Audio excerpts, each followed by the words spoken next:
У руля большой роботизированной системы врач-онколог Георгий Басиашвили. В декабре 2024 года он первым из республиканских врачей провел операцию на роботе да Винчи. Теперь на его счету больше 25 таких хирургических вмешательств.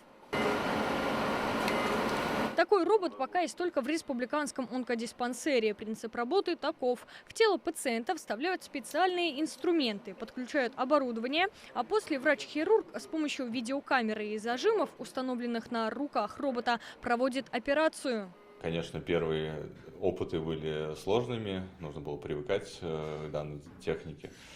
На сегодняшний день, конечно, эти операции уже продолжаются намного быстрее, выполняются, и восстановительный процесс, конечно, у пациентов намного быстрее происходит. В этом году на 26-ю мы запланировали 190 операций. В РКОТ уже провели 100 операций на роботе. Особенно эффективна эта технология в урологии, гинекологии, при удалении опухолей прямой кишки или простаты. Операции удается проводить с ювелирной точностью и малоинвазивно. Сейчас на этом оборудовании работают 4 бригады врачей онкодиспансера. Они постоянно меняются друг друга, хирурги друг друга обучают. Ну и, в принципе, вот планка – это расширить область применения в хирургии и количественно.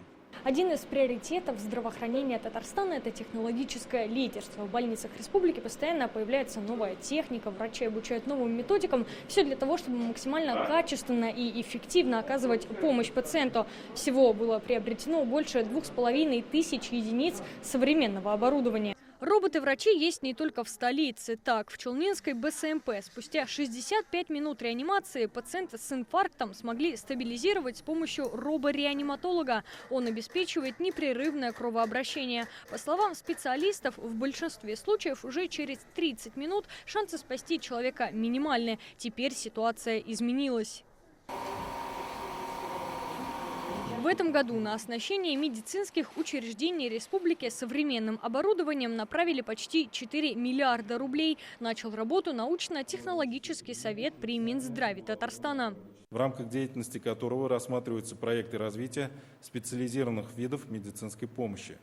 В настоящее время Советом рассмотрено 42 проекта, реализуется 16 из них. Решения, принятые Советом, позволяют создать по всей республике сотни высокотехнологичных рабочих мест.